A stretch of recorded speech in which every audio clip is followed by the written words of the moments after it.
بسم اللہ الرحمن الرحیم نحمدہ ونصلی علی رسولہ الکریم اما بعد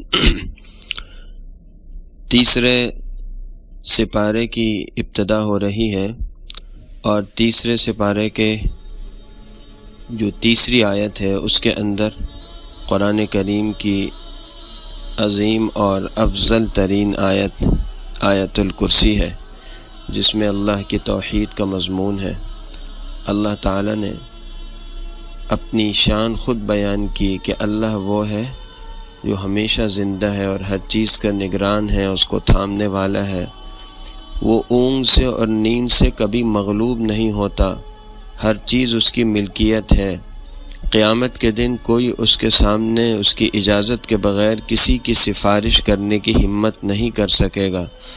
اللہ کو اگلے پچھلے سب احوال کا علم ہے، اور اللہ کی کرسی آسمانوں اور زمینوں کو وسیع ہے۔ حدیث پاک میں آتا ہے کہ ساتوں آسمان کرسی کے مقابلے میں ایسے جیسے ایک بڑا کھلا میدان ہو، اس میں ایک چھلا ہو، اور کرسی عرش الہی کے سامنے ایسے ہی ہے۔ اور اللہ کہتے ہیں کہ آسمان و زمین کی حفاظت سے وہ اللہ تھکتا نہیں ہے اور وہ بلند و برتر ہے۔ پھر اس کے بعد یہ بات فرمائی کہ دین میں کوئی جبر اور زبردستی نہیں ہے، جبکہ ہدایت اور گمراہی بالکل واضح ہو چکے۔ یہ بات سمجھ لیجئے کہ دین کو اختیار کرنے میں، دین میں داخل ہونے میں تو زبردستی نہیں ہے۔ ہر شخص دنیاوی اعتبار سے اپنے مذہب میں آزاد ہے، لیکن یہ بات سمجھ لیں کہ اگر کوئی آدمی اسلام لے آیا تو اسلام لانے کے بعد پھر اس کو دین چھوڑنے کی اجازت نہیں ہے۔ اگر وہ ایسا کرتا ہے تو یہ مرتد ہے، باغی ہے۔ دنیا میں بھی بغاوت کی سزا قتل ہے، اللہ کے یہاں بھی یہی سزا ہے۔ پھر اس کے بعد حضرت ابراہیم علیہ السلام کا نمرود سے جو مناظرہ ہوا اس کا ذکر فرمایا ہے۔ اپنے آپ کو یہ خدا کہتا تھا۔ حضرت ابراہیم علیہ السلام نے اس کو ایک واضح کھلی دلیل سے خاموش کیا۔ اگر تم خدا اپنے آپ کو کہتے ہو، خدا وہ ہوتا ہے جس کے پاس ساری طاقت ہو۔ اللہ روزانہ مشرق سے سورج نکالتا ہے، تم مغرب سے سورج نکال کے دکھاؤ۔ وہ کوئی جواب نہیں دے سکا۔ یاد رکھیے، مناظرہ کرنا گناہ نہیں ہے اگر اس کے اندر کوئی صحیح مقصد ہے، صرف بحث مباحثہ نہیں ہے، حق کو واضح کرنا ہے۔ دونوں فریق صحیح نیت سے اور طلب کی نیت سے بیٹھتے ہیں تو یہ مناظرہ کرنا بھی دین کی ایک خدمت ہے، جبکہ صحیح طریقے کے مطابق ہو۔ پھر حضرت عزیر علیہ السلام کا واقعہ بیان کیا۔ وہ ایک تباہ شدہ بستی کے پاس سے گزرے تھے۔ ان کے دل میں خیال آیا کہ اللہ اس بستی کو اور ان لوگوں کو کیسے زندہ کریں گے۔ اللہ تعالیٰ نے 100 سال تک ان پر موت طاری کر دی۔ فَأَمَاتَهُ اللَّهُ 100 عام، اور اس کے بعد انہیں زندہ کر کے کہا کہ بھائی کتنا وقت رہے؟ وہ سمجھے میں آدھا یہ ایک دن رہا، سویا رہا۔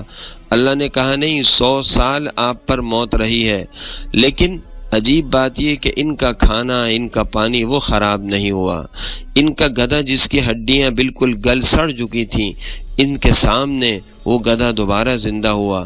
اس طرح ان کے ایمان اور یقین میں اور اضافہ ہوا۔ حضرت ابراہیم علیہ السلام کا واقعہ اس کے بعد ذکر کیا۔ ان کو خواہش ہوئی کہ اللہ مردوں کو کیسا زندہ کریں گے، یہ نظارہ میں دیکھنا چاہتا ہوں۔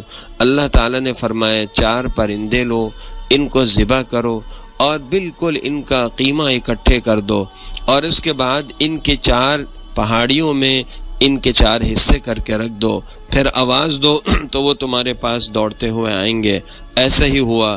اللہ نے بتا دیا قیامت میں اسی طرح انسانوں کو اور مردوں کو زندہ کروں گا۔ اللہ کے راستے میں خرچ کرنا کتنی بڑی بات ہے، قرآن نے اس کو سمجھایا۔ اس کی مثال ایسی ہے جیسے کسان زمین میں ایک دانہ بوتا ہے، اس سے 7 بالیاں اگتی ہیں، ہر بالی میں 100 دانے ہوتے ہیں۔ کسان ایک دانہ خرچ کر کے 700 دانے حاصل کرتا ہے۔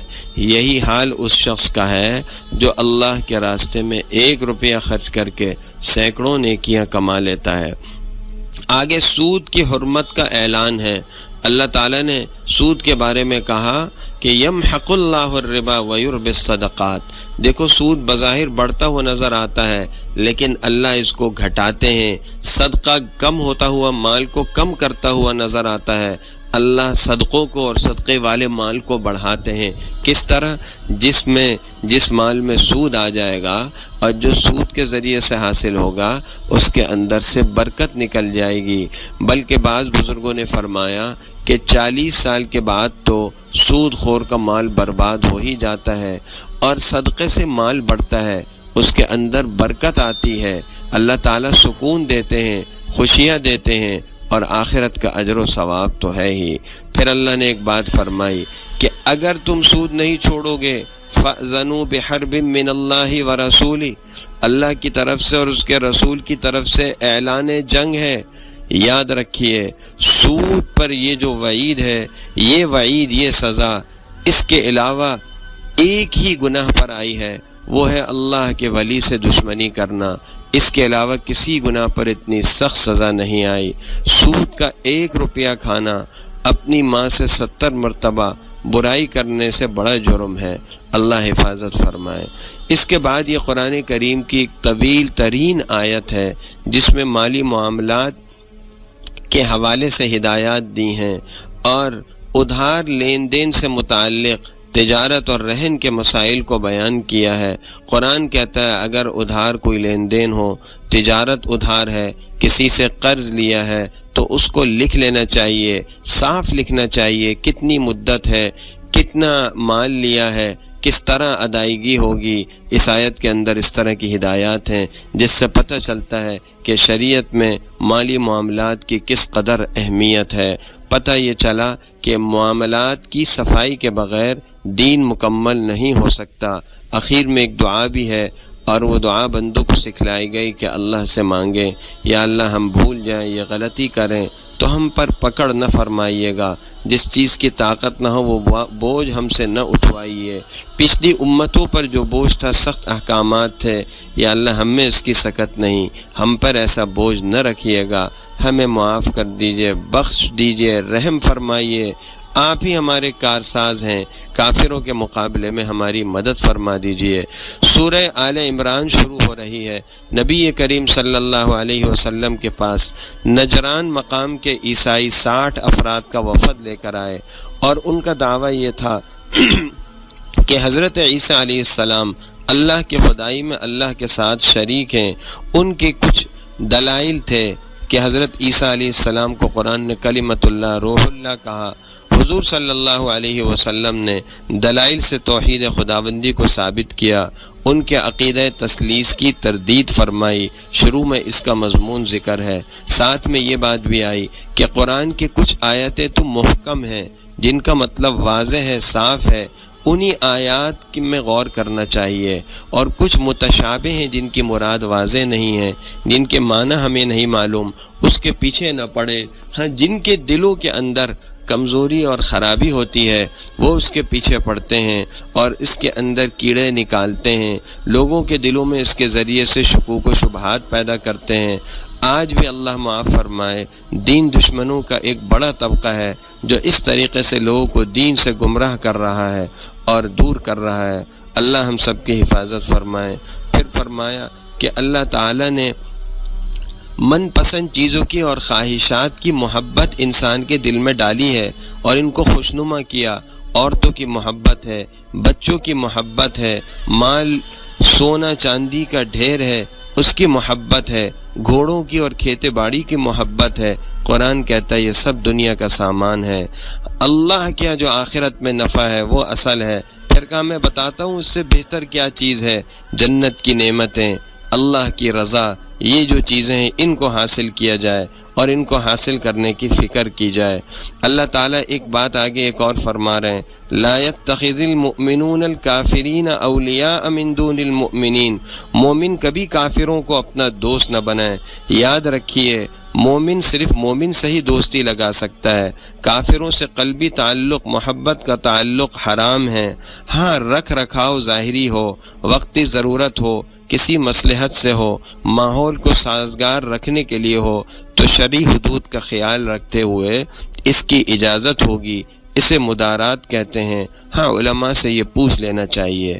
اسی طرح کفار کے ساتھ شرعی اصول اور ضوابط کا خیال رکھتے ہوئے تجارت کی بھی گنجائش ہے۔ علماء کرام سے اس کی تفصیل پوچھ لی جائے۔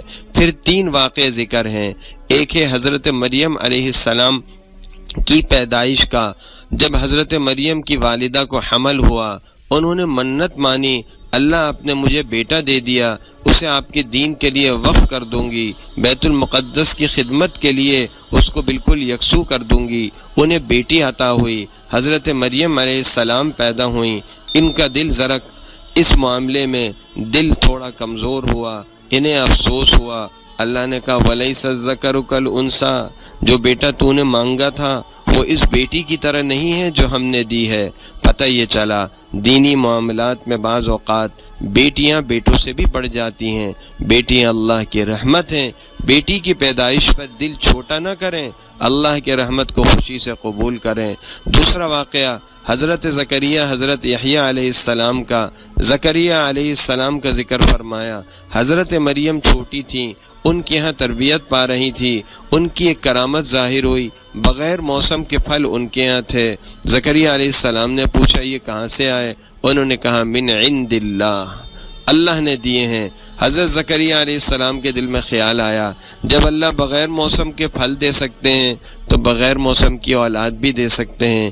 یعنی حضرت زکریا علیہ السلام بوڑھے تھے، ان کی اہلیہ بھی بوڑھی بانجھ تھیں، تو حضرت زکریا علیہ السلام نے اللہ کی بارگاہ میں دعا کے لیے ہاتھ اٹھائے، رب ہب لی من لدنک ذریۃ طیبہ، اللہ نیک پاکیزہ اولاد دے۔ اللہ نے دعا قبول کر لی۔ یہاں سے کئی باتیں معلوم ہو رہی ہیں۔ ایک یہ کہ ولی کی کرامت دیکھ کر ولی کے خدا سے مانگے، خود ولی سے نہ مانگے، مزارات پر چکر نہ لگائیں، جس خدا نے اس ولی کو دیا اس کی طرف متوجہ ہوئیں۔ دوسری بات یہ کہ اللہ وہ ہے جس سے انسان کبھی کسی حال میں مایوس نہیں ہو سکتا، ہمیشہ امید کے دروازے کھلے رکھنے چاہیے اور اللہ ہی سے ہر موقع پر مانگنا چاہیے، یہ سمجھ کر کہ اللہ کو ہر موقع پر ہر وقت ہماری ضرورت پوری کرنے پر قدرت ہے، چاہے ہمارے لیے کتنی مشکل ہو۔ تیسری بات یہ معلوم ہوئی کہ اولاد مانگنا یہ بھی انبیاء علیہ السلام کا طریقہ رہا ہے، اور یہ دنیا نہیں یہ بھی دین ہے، لیکن نیک اولاد کی دعا کریں۔ نیک اولاد اللہ کی بہت بڑی نعمت ہے۔ اس کے بعد تیسرا واقعہ حضرت عیسیٰ علیہ السلام کی پیدائش کا ہے۔ وہ کلمہ کن سے پیدا ہوئے، اس میں کوئی ظاہری سبب نہیں تھا۔ یہ 3 واقعے خرق عادت ہیں، خلاف عادت ہیں، اللہ کے عظیم قدرت پر دلالت کر رہے ہیں۔ پھر حضرت عیسیٰ علیہ السلام کہ آسمانوں پر اٹھائے جانے کا ذکر ہے۔ یہود نے حضرت عیسیٰ علیہ السلام کو قتل کرنے کا پختہ ارادہ کر لیا تھا، اللہ کی تدبیر غالب آئی، اللہ نے ان کو بچا لیا، آسمانوں پر زندہ اٹھا لیا، اور اٹھانے سے پہلے ہی فرما لیا کہ دیکھو دنیا میں دوبارہ آپ کو اتار کر میں ظاہری موت دوں گا، یہ آپ کو سولی نہیں دے سکتے، ابھی میں آپ کو آسمانوں پر زندہ اٹھاؤں گا، یہود کے ہاتھ آپ تک نہیں پہنچ سکیں گے، آپ ان سے محفوظ رہیں گے، آپ کے ماننے والے کامیاب رہیں گے۔ اہل سنت والجماعت کا عقیدہ ہے حضرت عیسیٰ علیہ السلام آسمانوں پر زندہ ہیں، قرآن صاف کہہ رہا ہے انہیں سولی نہیں ہوئی، نہ ان لوگوں نے ان کو قتل کیا، وہ قیامت سے پہلے آئیں گے۔ نبی کریم صلی اللہ علیہ وسلم نے بتایا ہماری شریعت محمدی کے مطابق فیصلہ کریں گے، اللہ کے نبی کے امتی ہونے کی حیثیت سے آئیں گے، جہاد کریں گے، اور پھر ان کی برکت سے دنیا میں کوئی ایک بھی کافر نہیں رہے گا۔ نظریہ یہود کے قرآن نے صاف تردید کر دی جو کہتے تھے کہ ہم نے حضرت عیسیٰ علیہ السلام کو قتل کر دیا۔ اخیر میں پھر مباہلے کی بھی دعوت دی ہے۔ عیسائیوں کا جو وفد حضور صلی اللہ علیہ وسلم کے پاس آیا تھا، دلائل سننے کے باوجود جب اس نے حق کا اعتراف نہیں کیا تو حضور صلی اللہ علیہ وسلم نے کہا ٹھیک ہے مباہلہ کرو، ہم مل کر اللہ کی بارگاہ میں گڑ گڑا کر دعا کریں، جو حق پر ہے اللہ اسے بچا لیں، جو باطل پر ہے اسے ذلیل کریں اور اس کو ہلاک کر دیں۔ وہ ڈر گئے، جزیہ دینا انہوں نے قبول کر لیا۔ پتہ یہ چلا کہ دیکھو اللہ کے نیک بندوں سے کبھی ٹکر نہ لینا، جھک جانا، لیکن نیک بندوں کو تنگ نہ کرنا اور کبھی ان کے سامنے سینہ تان کر نہ کھڑے ہونا۔ انبیاء علیہ السلام سے ایک عہد لیا گیا، قرآن اس کا ذکر کر رہا ہے، وَإِذْ أَخَذَ اللَّهُ مِيثَاقَ النَّبِيِّينَ، سب سے یہ عہد لیا تھا کہ اگر آپ کی موجودگی میں سید الانبیاء خاتم النبیین حضرت محمد مصطفیٰ صلی اللہ علیہ وسلم تشریف لائے، سب ان پر ایمان لائے اور سب نے ان پر ایمان لانا ہے۔ اسی لیے علماء نے کہا کہ نبی کریم صلی اللہ علیہ وسلم نبیوں کی بھی اور تمام مخلوقات کے نبی ہیں۔ آخر میں اللہ نے ایک بات اور فرما دی، وَمَن يَبْتَغِ غَيْرَ الْإِسْلَامِ دِينًا فَلَن يُقْبَلَ مِنْهُ، اسلام کے علاوہ کوئی دین اللہ کے یہاں قبول نہیں۔ اگر کامیابی چاہتے ہو، ہدایت چاہتے ہو تو صرف اسلام ہی کے اندر ہے، اس کے علاوہ کوئی مذہب، کوئی طریقہ اللہ کے یہاں کامیابی کا ذریعہ نہیں بن سکتا۔ اللہ ہم سب کو عمل کی توفیق عطا فرمائے۔ وآخر دعوانا الحمد للہ رب العالمین۔